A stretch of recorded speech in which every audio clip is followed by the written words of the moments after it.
Assalamu alaikum dear students. This is me Anam Shahid and hope so you are all doing well.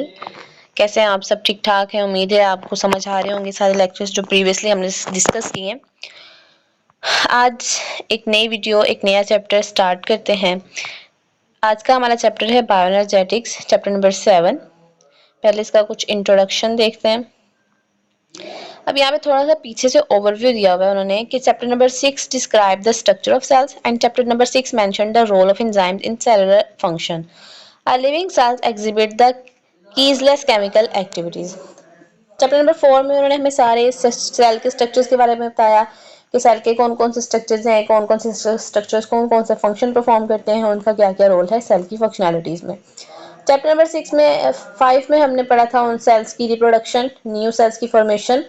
Chapter number 6 में हमने बताया, उन्होंने हमें पढ़ाया था कि एंजाइम्स जो हैं वो सेलुलर फंक्शंस को किस तरह से, उनका रोल क्या है उसमें, और लिविंग सेल जो है उसके अंदर एक ना ख़त्म होने वाली केमिकल एक्टिविटीज़ जो हैं वो चलती हैं, जो कि उसकी फंक्शनैलिटीज़ के लिए बहुत इंपॉर्टेंट हैं, जो कि उसकी सर्वाइवल के लिए बहुत इंपॉर्टेंट हैं।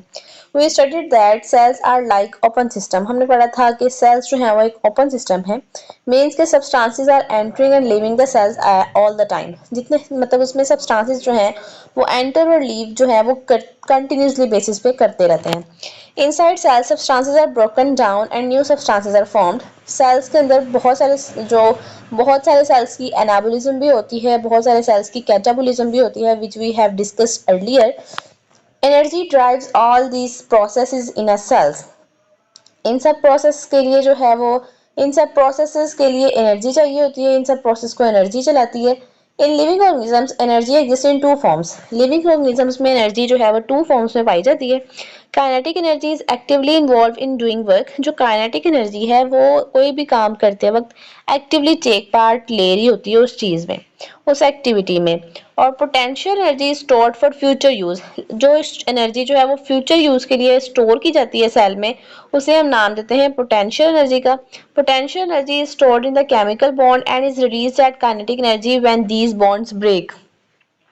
पोटेंशियल एनर्जी जो है वो सेल के उन केमिकल बॉन्ड्स में स्टोर कर ली जाती है फ्यूचर पर्पसेस के लिए, और वही एनर्जी जो है फर्दर यूज की जाती है एज ए काइनेटिक एनर्जी जब वो बॉन्ड्स जो है ब्रेक होते हैं। मींस के एनाबोलिज्म और कैटाबोलिज्म वाला कंसेप्ट यहाँ पे आता है कि जो एनर्जी जो है पहले डायरेक्टली जो यूटिलाइज हो रही होती है वो in the form of kinetic energy use हो रही होती है, और जब वो एनर्जी को स्टोर करते हैं फ्यूचर यूजेस के लिए उसको वो पोटेंशियल एनर्जी की स्टोर फॉर्म में यूज करते हैं।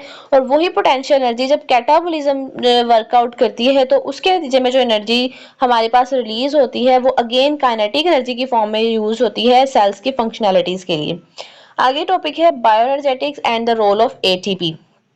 ATP bioenergetic is a study of energy relationships and energy transformation in living organisms. Bioenergetics simply एक ब्रांच है, साइंस है।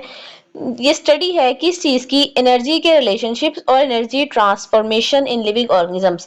मतलब कि एनर्जी का अब इंसान की जो बॉडी है या जो सेल्स हैं उसके डिफरेंट पार्ट्स के साथ क्या रिलेशन है, और किस तरह से एनर्जी जो है एक फॉर्म से दूसरे फॉर्म में चेंज हो जाती है। Organisms obtain energy by metabolizing the food that they eat or prepare. Organisms जो हैं वो एनर्जी किस तरह से लेते हैं, वो अपनी फूड के जरिए लेते हैं। उस फूड को मेटाबोलाइज किया जाता है और फिर जो है उसको एनर्जी की फॉर्म में कन्वर्ट किया जाता है। Food contain potential energy in its bond. Food में जो है वो पोटेंशियल एनर्जी स्टोर्ड है, ठीक है। फूड के अंदर जो हमारे एनर्जी हमें स्टोर्ड मिलती है वो in the form of potential energy होती है जब उस बॉन्ड को तोड़ लिया जाता है। When these bonds are broken down a large amount of kinetic energy is usually released.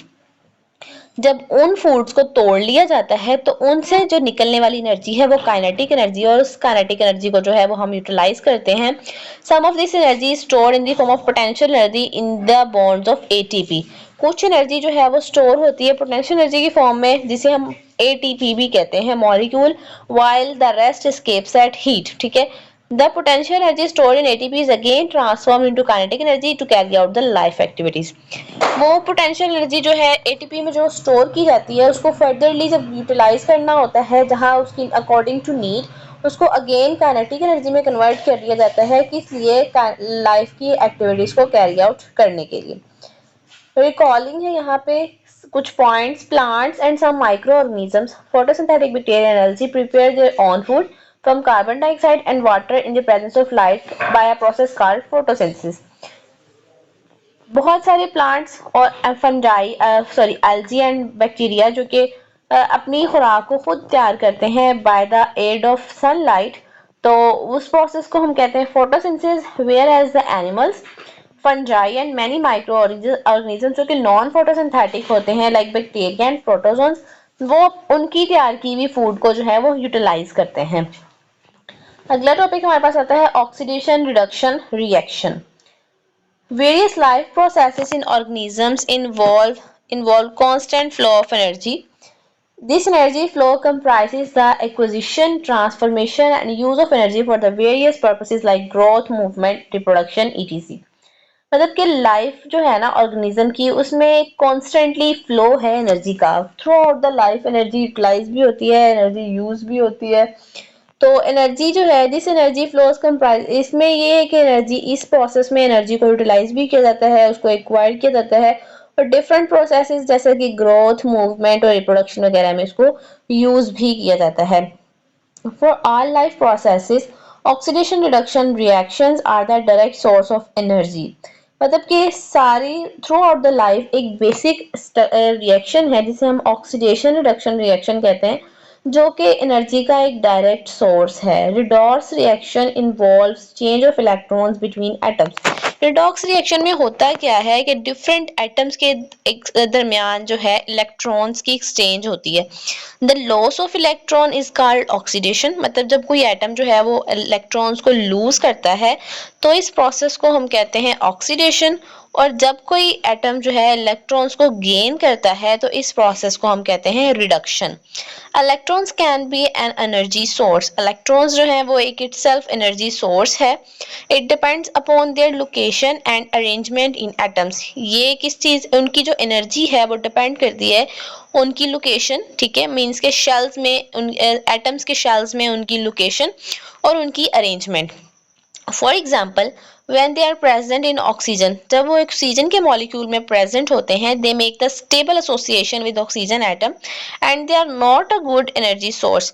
जब वो ऑक्सीजन एटम्स में प्रेजेंट होते हैं इलेक्ट्रॉन्स, तो वो एक स्टेबल मॉलिक्यूल बनाते हैं, स्टेबल एसोसिएशन बनाते हैं, और स्टेबल कंडीशन में जो इलेक्ट्रॉन्स हैं वो लीस्ट रिएक्टिव होते हैं, एटम्स लीस्ट रिएक्टिव होते हैं। जब वो स्टेबल कंडीशन में चले जाते हैं तो वो एक गुड सोर्स नहीं होता एनर्जी का। But if the electrons are drag away from oxygen and attach to the some other का एटम, लेकिन जब हम जो है एटम्स को निकाल लें, ऑक्सीजन में से इलेक्ट्रॉन्स को निकाल लें और उनको अटैच करवा दें किसी दूसरे एटम के साथ, लाइक कार्बन के साथ करवा दें या हाइड्रोजन के साथ करवा दें, तो जो उनका बॉन्ड है वो अनस्टेबल हो जाएगा, उनकी जो एसोसिएशन है वो अनस्टेबल हो जाएगी। They try to move back to the oxygen. वो क्या करेंगे, वो अपने आप को अगेन स्टेबल करने की कोशिश करेंगे, और वो किस तरह करेंगे कि वो दोबारा से ऑक्सीजन मॉलिक्यूल की तरफ ट्रैवल करने की कोशिश करेंगे। जब भी ये होगा तो एनर्जी जो है वो रिलीज होगी। In living organisms, redox reaction involves the loss and gain of hydrogen atoms। अब लिविंग ऑर्गेनिजम्स में रिडॉक्स रिएक्शन कैसे होता है? लिविंग ऑर्गेनिज्म में रिडॉक्स रिएक्शन जो है वो हाइड्रोजन के लॉस और गेन की वजह से होता है। We know that the hydrogen atom contain one proton and one electron। हमें पता है कि जो हाइड्रोजन एटम है इसमें एक प्रोटॉन होता है और एक ही इलेक्ट्रॉन होता है। It means that when a molecule loses hydrogen atom it is loses an electron. मतलब कि जब हम मॉलिक्यूल हाइड्रोजन का है जो एक हाइड्रोजन एटम को लूज करता है, इट मीन्स कि वो एक्चुअली बेसिकली क्या लूज कर रहा है, वो इलेक्ट्रॉन को लूज कर रहा है, उसमें जो है वो ऑक्सीडेशन हो रही है। And similarly when a molecule gains hydrogen atom, और जब कोई मॉलिक्यूल जो है वो हाइड्रोजन को गेन करता है तो वो एक्चुअली इलेक्ट्रॉन को गेन कर रहा होता है, तो इसको हम कहते हैं रिडक्शन। तो यहाँ से ऑक्सीडेशन रिडक्शन की एक और डेफिनेशन भी हो सकती है कि द लूज ऑफ इलेक्ट्रॉन और the lose of hydrogen atom is called oxidation, या the gain of hydrogen atom is called reduction. ये देखें रिडक्शन ऑफ कार्बन डाइऑक्साइड, ये हमारे पास फूड स्टफ है, मींस के कार्बोहाइड्रेट CHO जो है कार्बोहाइड्रेट बॉन्ड है। इनपुट ऑफ एनर्जी, यहाँ पे एनर्जी प्रोवाइड की, ऑक्सीडेशन ऑफ फूड स्टफ, उसमें जो है वो ऑक्सीडेशन होना स्टार्ट हो गई, मतलब कि लूज होना शुरू हो गए इलेक्ट्रॉन्स, हीट एनर्जी रिलीज होना शुरू हो गई, और वो वाली हीट एनर्जी जो है उस एनर्जी को स्टोर कर लिया, या तो पहले उसको स्टोर कर लिया गया ATP की फॉर्म में, अब एटीपी क्या करती है, एक्टिव ट्रांसपोर्ट में भी यूटिलाइज होती है, मेंटेनेंस में भी यूटिलाइज होती है और केमिकल सिंथेसिस में भी यूटिलाइज होती है। और इस सब प्रोसेसेस में भी जो है वो हीट जो है वो इवॉल्व होना स्टार्ट हो जाती है। ATP was discovered by Carl Lohnmann was proposed to be the main energy transfer molecule in the cells by Nobel Prize winner Fritz Lipman in 1941। ATP को फर्स्टली डिस्कवर किया था जी कार्ल लोमैन ने। उसने propose किया था कि जो है मेन एनर्जी ट्रांसफर मॉलिक्यूल है सेल का। ठीक है, यहाँ पे एक ग्रामेटिकली एक्सप्लेनेशन दी हुई है रिडॉक्स रिएक्शन की कि जो ए मॉलिक्यूल है इसने अपने इलेक्ट्रॉन्स को रिलीज किया, मतलब इलेक्ट्रॉन लूज हो गए और वो ऑक्सीडाइज्ड हो गया। उस ऑक्सीडाइजिंग इस प्रोसेस को हम कहते हैं ऑक्सीडेशन। और बी मॉलिक्यूल इसने दूसरे वाले ने मॉलिक्यूल्स को गेन किया तो वो रिड्यूस्ड हो गया। ठीक है, और ये प्रोसेस है हमारे पास रिडक्शन। उसके बाद टॉपिक आता है ATP the cell energy currency. The major energy currency of all cells is nucleotide called adenosine triphosphate। मतलब कि जो हमारी बॉडी में एनर्जी स्टोर्ड फॉर्म में पाई जाती है और मेजर एनर्जी करेंसी जो है सेल्स की वो एटीपी ही है। And ATP stands for adenosine triphosphate. It is the main energy source for majority of cellular function like synthesis of macromolecules, DNA, RNA and proteins, movement, transmission of nerve impulses, active transport, exocytosis and endocytosis। मतलब कि body में sales में जितने भी functions perform हो रहे हैं वो चाहे बड़े मॉलिक्यूल्स की सिंथेसिस है लाइक डीएनए की सिंथेसिस है, आरएनए प्रोटीन्स की सिंथेसिस है, जो मटेरियल्स की मूवमेंट है, नर्व इम्पल्सेस की ट्रांसमिशन है, एक्टिव ट्रांसपोर्ट हो रही है किसी मटेरियल की, एक्सोसाइटोसिस हो रही है या इंडोसाइटोसिस हो रही है, सब में जो है वो मेनली यूटिलाइज जो एनर्जी सोर्स है वो एटीपी है। The ability of ATP to store and release energy is due to its molecular structure। मतलब कि ATP में ये एबिलिटी क्यों है कि वो एनर्जी को अपने अंदर स्टोर कर सकता है, वो इस वजह से कि उसका एक मोलेकुलर स्ट्रक्चर ही है जो कि इसको इस काबिल बनाता है कि वो अपने अंदर स्टोर कर सके एनर्जी को। Each ATP molecules has 3 subunits। ATP के molecules के पास 3 subunits होते हैं। Number 1 is adenine, a double ring nitrogenous base। पहला उसका पार्ट है एडेनिन है जो कि डबल रिंग नाइट्रोजनस बेस है। दूसरा है राइबोस जो कि 5 कार्बन शुगर है, पेंटोस शुगर है। 3 phosphate group in a linear chain और 3 फॉस्फेट ग्रुप ट्राइफॉस्फेट हम इसको इसलिए कहते हैं क्योंकि इसके पास जो है वो 3 फॉस्फेट के ग्रुप्स होते हैं। उसके बाद आता है the ability of ATP to store and release energy. ठीक है, उसके बाद है जी the covalent bond connecting to phosphate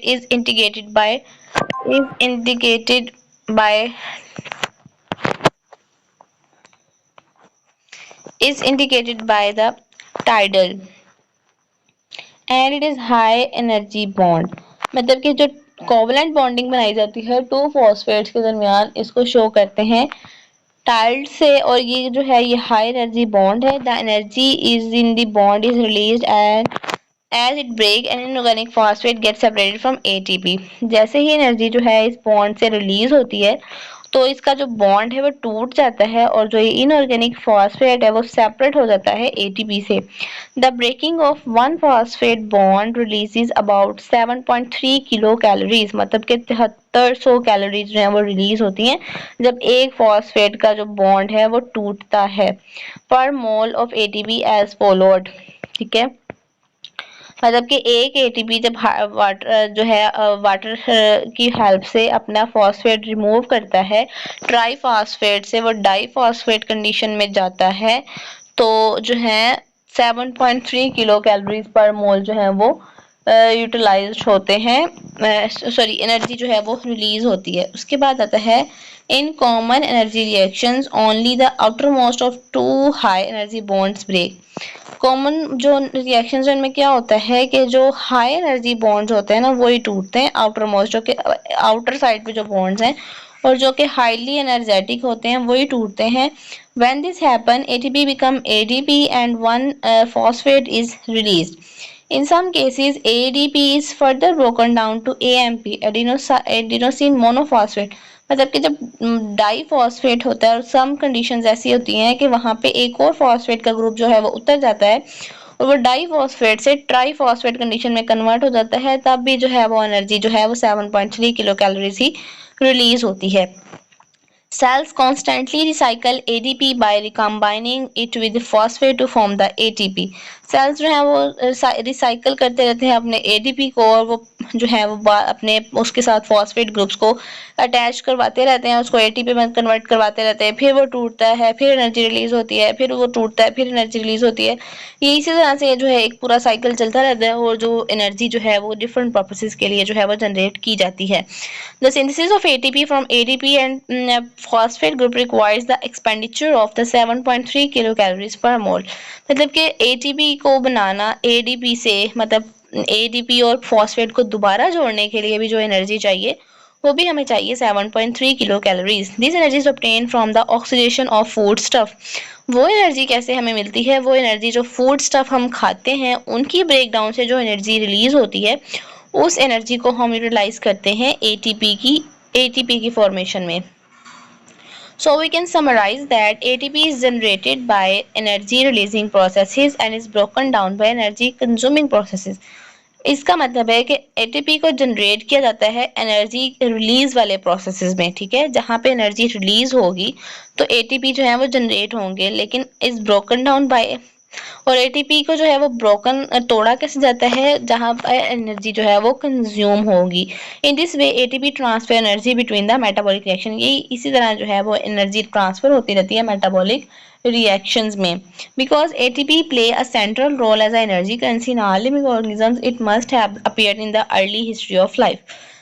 ये बात बाद में पता चली कि जो एटीपी है ये सेंट्रल रोल है, ये एनर्जी करेंसी है, तो इसको जो है वो अर्ली लाइफ हिस्ट्रीज में भी लाजमी होना चाहिए। अगला जो टॉपिक हमारे पास आता है that is photosynthesis. Photo mean light, synthesis mean formation, anything formed. Photosynthesis the synthesis of glucose. Photosynthesis क्या है? बेसिकली ये ग्लूकोज की सिंथेसिस है from carbon dioxide and water, carbon dioxide और वाटर से, in the presence of sunlight and chlorophyll, sunlight के presence में, chlorophyll की मौजूदगी में, with oxygen as a by product, जिसकी जो बाय प्रोडक्ट है वो क्या है? वो ऑक्सीजन है। Photosynthesis is a anabolic process, मतलब ये एक बिल्डिंग प्रोसेस है, एक बनाने वाला प्रोसेस है, and it is important component of bio energetics in living system, और ये लिविंग सिस्टम की बायो एनर्जेटिक्स में बहुत ज्यादा इंपॉर्टेंट रोल प्ले करता है। It is the most important biochemical pathway and nearly all life depends on it। जाहिर सी बात है, हम जो ऑटोट्रॉफिक्स होते हैं वो ही खुराक जो है वो तैयार करते हैं, पौधे जो है वो खुराक तैयार करते हैं बाय फोटोसिंथेसिस, और वो खुराक जो है वो हम कंज्यूमर्स जो है इसको यूटिलाइज करते हैं। तो बेसिकली जो है वो सारी की सारी लाइफ जो है वो इसी केमिकल रिएक्शन पे डिपेंड कर रही है। It comprises many coordinated biochemical reactions that occur in plant। अब फोटोसिंथेसिस में बहुत सारे केमिकल रिएक्शंस हैं जो कि कोऑर्डिनेट करते हैं और एक पूरा प्रोसेस जो है वो रन करते हैं। Some protists, algae and other some bacteria are simple general equation for the photosynthesis। Simple जो जनरल इक्वेशन है फोटोसिंथेसिस की वो ये है कि कार्बन डाइऑक्साइड और water in the presence of light and chlorophyll, बनाना है उन्होंने ग्लूकोज, ऑक्सीजन और वाटर जो है उनकी बाय प्रोडक्ट्स हैं, ठीक है। बाकी जो ये C6 CO2 and 12H2, these are all for the balancing this equation, okay। When cells use energy to build ATP from ADP और ADP from AMP, they are really storing energy as we put money in a bank। उन्होंने बोला है कि जब sales जो है वो ATP बना रहे होते हैं ADP से, या जब वो ADP बना रहे होते हैं AMP से, तो वो ऐसे ही है जैसे वो हम जो है वो अपनी मनी को स्टोर करते हैं बैंक्स में। अगला जो टॉपिक हमारे पास आता है that is intake of water and carbon dioxide. Water का इनटेक और कार्बन डाइऑक्साइड, क्योंकि ये रॉ मटेरियल है फोटोसिंथेसिस के।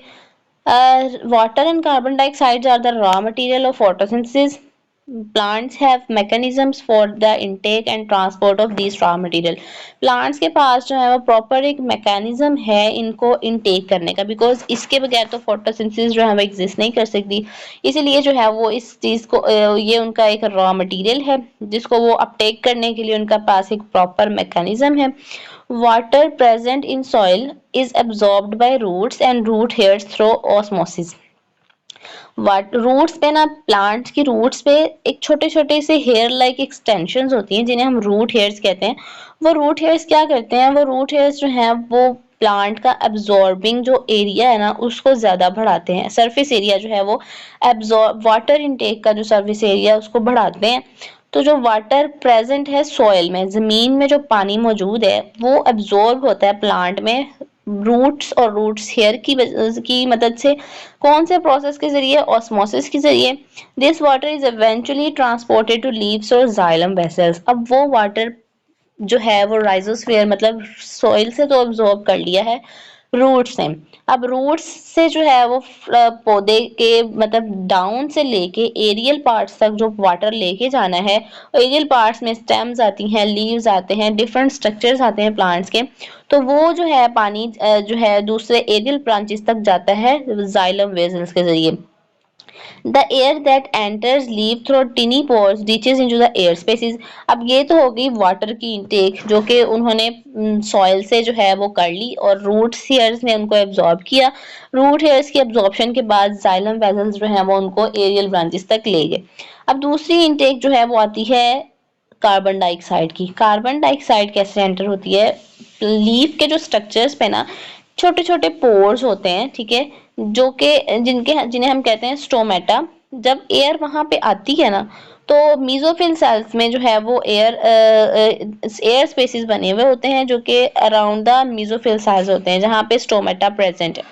The air carries carbon dioxide. Definitely air में जो है वो कार्बन डाइऑक्साइड भी एग्जिस्ट करती है, which gets absorb in the thin layer of water surrounding mesophyll cells. जो कि एब्जॉर्ब जो मीजोफिल सेल्स हैं लीफ के स्ट्रक्चर में, वो उसके सराउंडिंग में कुछ वाटर प्रेजेंट होता है। वो वाटर क्या करता है, वो जो एयर में मौजूद कार्बन डाइऑक्साइड होती है ना उसको वो एब्जॉर्ब कर लेता है। From here carbon dioxide diffuses into the mesophyll cells. अब जो है कार्बन डाइऑक्साइड जो है वो किस तरह से मेसोफिल्स में जाती है? वो डिफ्यूजन के जरिए जाती है, जबकि वाटर जाता था ऑस्मोसिस के जरिए। ठीक है। अब हमें ऑस्मोसिस क्या है? Osmosis is a movement of water from dilute solution to the concentrated one through the membrane. Osmosis जो है वो एक डाइल्यूट सॉल्यूशन मूवमेंट है, डाइल्यूट सॉल्यूशन से कंसंट्रेटेड सॉल्यूशन की वजह से। जाहिर सी बात है जो पानी जमीन में है वो ज्यादा मिकदार में है, डाइल्यूट फॉर्म है, जबकि वो पौधे में जाना है वो थोड़ी जगह पे पानी जो है वो स्टोर करना चाहता है तो वो कंसंट्रेटेड सॉल्यूशन है, कंसंट्रेटेड फॉर्म में जाएगा। तो ऑस्मोसिस जो है वो है वाटर की मूवमेंट डाइल्यूट सॉल्यूशन से कंसंट्रेटेड वन थ्रू मेम्ब्रेन्स। आगे है हमारे पास mechanism of photosynthesis. Photosynthesis occurs in two phase. Photosynthesis basically एक पूरा सर्कल है, लेकिन पूरा एक साइकिल है, पूरा एक रिएक्शन है, लेकिन इसके भी फर्दर छोटे छोटे से पार्ट्स हैं। फोटोसिंथेसिस के जो हैं वो टू फेजेस हैं। During the first phase light energy is captured and it is used to make the high energy molecules ATP and NADPH.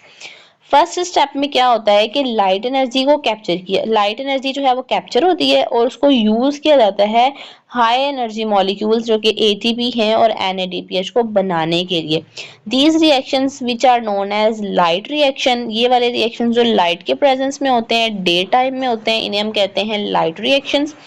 That take place on thylakoid membrane of the chloroplast, जो कि chloroplast की थैलाकोइड membranes पे हो रहे होते हैं।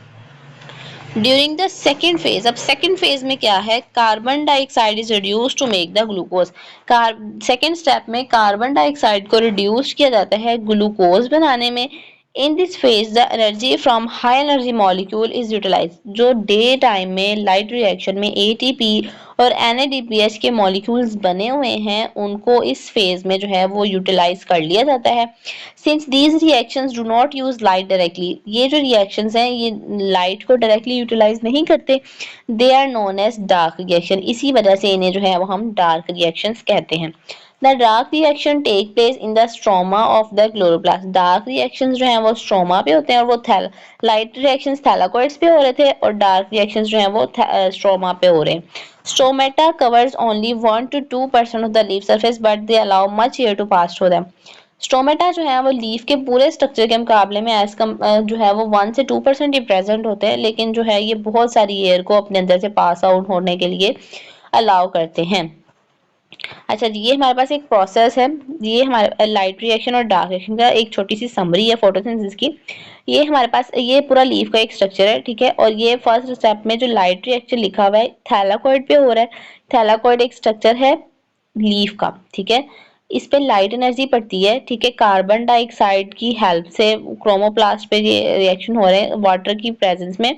वो क्या करते हैं, वो NADPH और ADP जो है ATP जो है वो यूटिलाइज वो बना देते हैं। डार्क रिएक्शन जो कि स्ट्रोमा में हो रहा है वो क्या करते हैं, वो इन ATP और NADPH को यूज करते हैं, ठीक है। और वो बना देते हैं NADP पॉजिटिव और ADP, मतलब फॉस्फेट जो है वो उसका यूटिलाइज कर लिया जाता है और कार्बन डाइऑक्साइड यूज होती है। उसका प्रोडक्ट जो है वो ऑक्सीजन है और डार्क रिएक्शन की जो प्रोडक्ट है वो है ग्लूकोज या फिर शुगर। ये एक समरी थी फोटोसिंथेसिस की। आगे हम पढ़ते हैं लाइट रिएक्शन। लाइट रिएक्शन क्या है? The summary of the events of light reaction is as follows, मतलब कि लाइट रिएक्शन में बेसिकली कौन कौन से फंक्शंस जो हैं वो परफॉर्म होते हैं। When chlorophyll molecule absorb light, chlorophyll एक मॉलिक्यूल जो कि पिगमेंटेड मॉलिक्यूल जो कि लीव्स में प्रेजेंट होता है, जो कि उसकी ग्रीन कलर की भी वजह होता है। तो जो क्लोरोफिल मॉलिक्यूल जो है बेसिकली जब लाइट को एब्जॉर्ब करता है, देयर एनर्जी लेवल इंक्रीजेस, उनका जो एनर्जी लेवल है वो इंक्रीज हो जाता है। देयर इलेक्ट्रॉन्स आर इमिटेड, उनके जो इलेक्ट्रॉन्स हैं वो इमिट हो जाते हैं, मतलब कि अपने शेल से निकल जाते हैं। Electrons are pass to the electron transport chain to produce ATP, वो वाले इलेक्ट्रॉन्स जो हैं वो पास आउट हो जाते हैं एक इलेक्ट्रॉन ट्रांसपोर्ट चेन को। और इलेक्ट्रॉन ट्रांसपोर्ट चेन क्या करती है, इलेक्ट्रॉन ट्रांसपोर्ट चेन जो है वो ATP बनाती है। Light also break water molecule, light जो है वो वाटर के मॉलिक्यूल्स को भी तोड़ देती है, जिसे हम फोटोलाइसिस कहते हैं। And oxygen is release, light reaction में क्या है, वाटर को यूटिलाइज करना है, ये आपने ऊपर देखा है। वाटर को यूटिलाइज किया उन्होंने और लाइट रिएक्शन थैलाकोइड पे सनलाइट की प्रेजेंस में हुआ है और ऑक्सीजन जो है एज अ बाय प्रोडक्ट वहां से रिलीज हो गई है। और hydrogen atom of the water gives electron to the chlorophyll and become ion, hydrogen atom जो वाटर का है वो क्या करेगा, वो अपने इलेक्ट्रॉन्स दे देगा और क्लोरोफिल को दे देगा और वो खुद जो क्या बन जाएगा, वो आयन बन जाएगा। The electrons of chlorophyll after the production of ATP, जो इलेक्ट्रॉन्स हैं क्लोरोफिल के इलेक्ट्रॉन्स जो हैं वो जब ATP बना लेंगे, and the hydrogen ions of the water are use for the reduction of NADP positive into NADPH, वो हाइड्रोजन एटम्स क्या करते हैं, वो रिड्यूस हो जाते हैं NADP पॉजिटिव से NADPH में कन्वर्ट हो जाते हैं। बेसिकली जो है लाइट रिएक्शन में प्रोडक्शन होनी है ATP की और NADPH की, और ऑक्सीजन जो है वो बाय प्रोडक्ट के तौर पर रिलीज हो जानी है। ये जो पूरी की पूरी सीरीज है इसे हम कहते हैं जी स्कीम। जी स्कीम इसको इसलिए कहते हैं क्योंकि जो इसका एक फ्लो चार्ट बनता है वो एक जी शेप्ड होता है, इसलिए जो है हम इसको जी स्कीम भी बोलते हैं। ये एक छोटी सी है, क्लोरोफिल मॉलिक्यूल है, ठीक है। इस पे लाइट एनर्जी पड़ी है।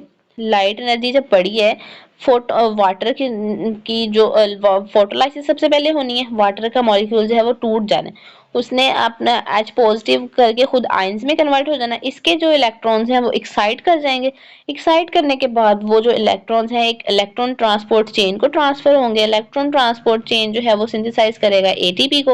वो जब न्यू थैलाकोइड में न्यू क्लोरोफिल मॉलिक्यूल पे जाएंगे, वहां पे जो प्रोटॉन्स हैं वो जो हाइड्रोजन से निकले थे, सॉरी जो वाटर मॉलिक्यूल से निकले थे, वो NADPH को NADP पॉजिटिव में चेंज करके वहां से इलेक्ट्रॉन्स को फिर से एमिट करवा देंगे और वो फिर से एक्साइटेड स्टेट में चले जाएंगे।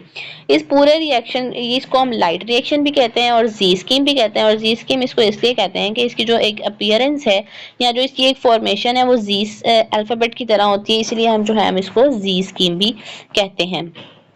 अब आगे हमारे पास आता है nicotine adenine dinucleotide NAD positive is a coenzyme, ये एक कोएंजाइम है जो कि एंजाइम की हेल्प करता है। That takes electrons and hydrogen ions and it is thus reduced to NADH, जो कि इलेक्ट्रॉन्स को और हाइड्रोजन एटम्स को लेता है और फिर रिड्यूस हो जाता है NADP पॉजिटिव में। One form of this coenzyme also carries phosphate with it is called NADP positive, इसकी एक फॉर्म जो है इस कोएंजाइम्स की फॉस्फेट भी कैरी करती है जिसको हम कहते हैं NADP पॉजिटिव।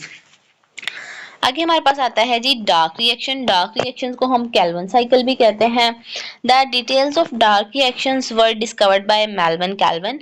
जो डार्क रिएक्शन की डिटेल्स थी वो एक साइंटिस्ट था मेल्विन कैल्विन और इसके कोलीग्स थे at the university of California, जिसने ये पूरा प्रोसेस जो है वो स्टडी किया था। इसी की बेस पे, इसी के नाम की बेस पे हम इस रिएक्शन को कैल्विन साइकिल भी कहते हैं। The summary of the dark reaction is given as follows. ठीक है, उसके बाद है जी हमारे पास समरी में ये है कि carbon dioxide molecules are combined with 5 carbon compound to form the temporary 6 compound, each of which splits into 3 carbon compounds. Start कैसे होता है कि कार्बन डाइऑक्साइड का एक मॉलिक्यूल जो है वो इनकॉर्पोरेट करता है 5 कार्बन शुगर, जो कि पेंटोस शुगर होती है, पेंटोस कार्बन कंपाउंड के साथ। तो वो क्या बना देता है, वो टेम्पररी बना देते हैं, 2 टेम्पररी 6 कार्बन कंपाउंड्स बना देता है, जो कि फर्दर जो है बाद में स्प्लिट हो जाता है 3 कार्बन में। 1 कार्बन डाइऑक्साइड मॉलिक्यूल जो है इनकॉर्पोरेट करता है 5 कार्बन के साथ, 1 और 5 6 कार्बन वाले 2 बना देते हैं कंपाउंड। वो कंपाउंड है फर्दर स्प्लिट हो जाते हैं 3 कार्बन कंपाउंड्स में। The 3 carbon compounds are reduced to 3 carbon carbohydrates. वो जो कार्बन कंपाउंड है वो रिड्यूस्ड हो जाता है कार्बोहाइड्रेट्स में by using ATP and hydrogen from NADPH. ATP को यूटिलाइज करके, जो कि लाइट रिएक्शन में बने थे, और एनएडीपीएच भी जो बने थे, वहां से हाइड्रोजन और आईटीपी को यूटिलाइज करके वो 3 कार्बन कार्बोहाइड्रेट्स में कन्वर्ट हो जाते हैं। The 3 carbon carbohydrates are use to manufacture glucose. और वो जो बनने वाला 3 कार्बन कार्बोहाइड्रेट्स है वो यूज होता है मैन्युफैक्चरिंग ग्लूकोज की मैन्युफैक्चर में। The three carbon The 3 carbon carbohydrates are also used to regenerate the original 5 carbon compound। और वो वाला जो कार्बन का कार्बोहाइड्रेट्स है वो दोबारा से रीजनरेट करवा देता है 5 कार्बन कंपाउंड को। This step also utilise ATP. ये स्टेप जो है वो अगेन एटीपी को यूटिलाइज करता है। उसके बाद है हमारे पास role of chlorophyll and light. इस पूरे प्रोसेस में क्लोरोफिल और लाइट का role. Sunlight energy is absorb by chlorophyll. Sunlight की जो एनर्जी है वो प्लांट में एब्जॉर्ब करता है chlorophyll. Then it is converted into chemical energy, और फिर इसको जो है वो केमिकल एनर्जी में कन्वर्ट कर लिया जाता है, विच ड्राइव्स द फोटोसिंथेटिक प्रोसेसेस। जो कि फोटोसिंथेटिक के प्रोसेस को फोटोसिंथेसिस के प्रोसेस को कैरी आउट करता है। Only about 1% of the light falling on the leaf is absorbed. के लीफ पे जितनी भी लाइट पड़ रही है ना, उसका सिर्फ और सिर्फ 1% जो है वो एब्जॉर्ब किया जाता है, और रेस्ट इज रिफ्लेक्टेड और ट्रांसमिटेड। बाकी का जो पार्ट है या बाकी का जो पोर्शन है उसको रिफ्लेक्ट कर दिया जाता है या ट्रांसमिट कर दिया जाता है। The light rays of different wavelengths are not only differently absorbed by photosynthetic pigment but are also differently effective in photosynthesis। हर तरह की वेवलेंथ, हर तरह की जो है वो लाइट एब्जॉर्ब नहीं की जाती। लाइट रेज जो है वो डिफरेंट वेवलेंथ की जो है वो डिफरेंट पिगमेंट्स जो है वो एब्जॉर्ब करते हैं, जो कि फोटोसिंथेसिस के प्रोसेस में डिफरेंट है। The blue and red light carry out more photosynthesis. अगर जो वेवलेंथ जिनका कलर ब्लू और रेड लाइट्स हैं वो कैरी आउट करते हैं फोटोसिंथेसिस को। ठीक है, ये हमारे पास एक छोटा सा है डार्क रिएक्शन का कैल्विन साइकिल है। कार्बन डाइऑक्साइड का जो मॉलिक्यूल है वो इनकॉर्पोरेट करता है, ठीक है, 5 कार्बन के साथ, और बना देता है 6 कार्बन। 6 कार्बन वाला जो मॉलिक्यूल है वो दो हिस्सों जो है वो 3 वाले कार्बन में टूट जाता है। एक जो 3 कार्बन है वो ग्लूकोज बना देता है, और एक जो 3 कार्बन है वो अगेन से जो है वो 5 कार्बन वाला मॉलिक्यूल जो है वो रीजनरेट कर देता है इस साइकिल को कैरी आउट करने के लिए। Photosynthetic pigments are organise in the form of clusters called photosystem. Photosynthetic के जो पिगमेंट्स हैं वो क्लस्टर्स की फॉर्म में ऑर्गेनाइज हुए होते हैं, जिन्हें हम कहते हैं photosystem in thylakoid membrane of chloroplast, जो कि क्लोरोप्लास्ट की थैलाकोइड मेम्ब्रेन में प्रेजेंट होते हैं। Chlorophyll A is a main photosynthetic pigment. जो पूरी फोटोसिंथेसिस में एक मेन जो फोटोसिंथेटिक पिगमेंट है, that is chlorophyll A. Others are called the accessory pigments include chlorophyll B and carotenoids। जो दूसरे पिगमेंट्स हैं जो कि फोटोसिंथेसिस में हेल्प करते हैं वो क्लोरोफिल बी हैं और कैरोटीनॉइड्स हैं। Chlorophyll absorb mainly blue and red lights. Chlorophyll की ये एबिलिटी है कि वो ब्लू और रेड लाइट्स को एब्जॉर्ब करता है। Some wavelength are not absorb by chlorophyll A are effectively absorb by the sensitive pigments and vice versa. मतलब कि बहुत सारी वेवलेंथ लाइट किस तरह से है जो कि क्लोरोफिल ए जो है वो एब्जॉर्ब नहीं कर सकता, लेकिन जबकि उसके एसेसिव पिगमेंट्स हैं वो उनको एब्जॉर्ब कर सकते हैं। और बहुत सी लाइट्स ऐसी हैं, बहुत सी वेवलेंथ ऐसी हैं जो कि एसेसिव पिगमेंट्स जो हैं वो एब्जॉर्ब कर सकते हैं और क्लोरोफिल ए जो है क्लोरोफिल ए कर सकता है और एसेसिव पिगमेंट्स नहीं कर सकते। आगे हमारे पास आते हैं limiting factors of photosynthesis. Any environmental factor, the absence or deficiency which decreases the rate of metabolic reaction is called limiting factor। मतलब कि environment का कोई भी ऐसा factor जो कि जिसकी presence या जिसकी deficiency या जिसकी ज़्यादा होना उसका environment में जो है वो उसके metabolic rate पे effect करे, इसको हम कहते हैं limiting factor। Many limiting factor like intensity, temperature, carbon dioxide की concentration, water की availability, ये सारे के सारे जो है वो प्रोसेसेस अफेक्ट करते हैं फोटोसिंथेसिस पे। पहला जो है effect of light intensity and temperature. The rate of photosynthesis worries with light intensity. मतलब कि लाइट इंटेंसिटी के साथ साथ फोटोसिंथेसिस का रेट जो है वो भी चेंज होता रहता है। It decreases as the light intensity decreases. जैसे जैसे लाइट की इंटेंसिटी डिक्रीज होना स्टार्ट हो जाती है वैसे वैसे जो है वो फोटोसिंथेसिस का प्रोसेस भी डिक्रीज होना स्टार्ट हो जाता है। और and it is increases intensity increase. और जैसे जैसे जो है इंटेंसिटी इंक्रीज होती है वैसे वैसे जो है वो फोटोसिंथेसिस का रेट भी इंक्रीज होना स्टार्ट हो जाता है। हाँ, over eight much high light intensity the rate of photosynthesis become constant. लेकिन जब बहुत ही ज्यादा जो है वो लाइट की इंटेंसिटी बढ़ जाती है तो फोटोसिंथेसिस का जो रेट है वो कांस्टेंट हो जाता है। इट मींस कि वो रुक जाता है, जो प्रोसेस है वो रुक जाता है। The rate of photosynthesis decrease with the decrease in temperature. Temperature का भी इन्फ्लुएंस जो है वो यही है कि जो फोटोसिंथेसिस का जो रेट है वो डिक्रीज हो जाता है जैसे कि टेम्परेचर डिक्रीज होता है।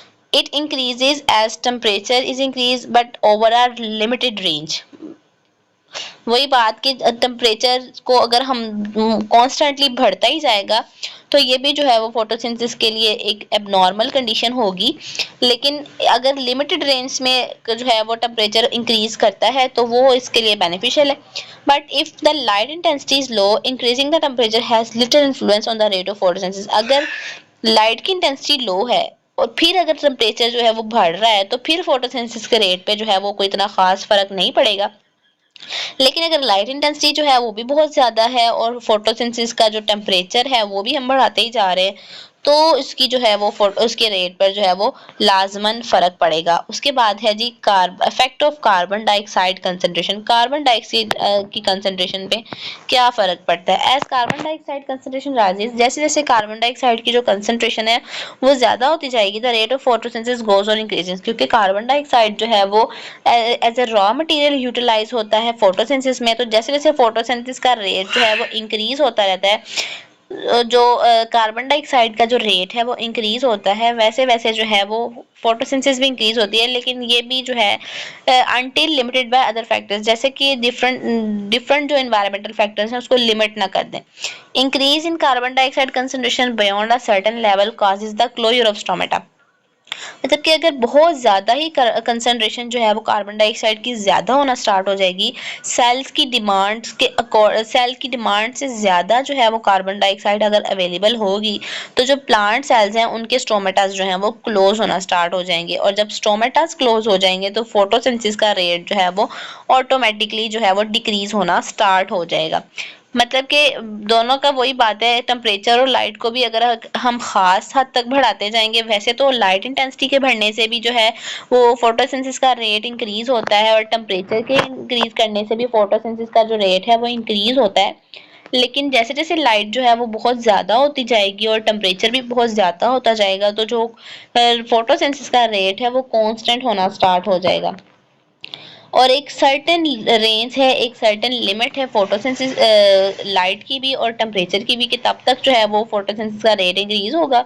लेकिन जब उस लिमिट को क्रॉस कर जाएगी लाइट इंटेंसिटी भी और टेम्परेचर भी तो जो रेट है वो कांस्टेंट हो जाएगा। इसी तरह से कार्बन डाइऑक्साइड कंसंट्रेशन है, कार्बन डाइऑक्साइड की जो कंसंट्रेशन है फोटोसिंथेसिस वो जब ज्यादा होगी तो फोटोसिंथेसिस भी ज्यादा होना स्टार्ट हो जाएगी। लेकिन जैसे ही कार्बन डाइऑक्साइड की कंसंट्रेशन सेल्स की डिमांड से ज्यादा हो जाएगी तो वो जो है उसका उसका जो स्टोमेटा है वो क्लोज हो जाएंगे क्योंकि सेल को नीड नहीं है ज्यादा जो है कार्बन डाइऑक्साइड की, लेकिन वो ज्यादा अमाउंट में प्रेजेंट है। तो सेल क्या करेंगे, जो लीफ सेल्स हैं वो क्या करेंगे, वो अपने स्टोमेटास को क्लोज कर लेंगे और जो फोटोसिंथेसिस का रेट है वो डिक्रीज होना स्टार्ट हो जाएगा। ठीक है, ये थी हमारी आज की वीडियो और चैप्टर नंबर 7 जो है वो हमारा कंप्लीट हो गया। मिलते हैं एक नई वीडियो के साथ, एक नए चैप्टर के साथ, तब तक के लिए अल्लाह हाफिज।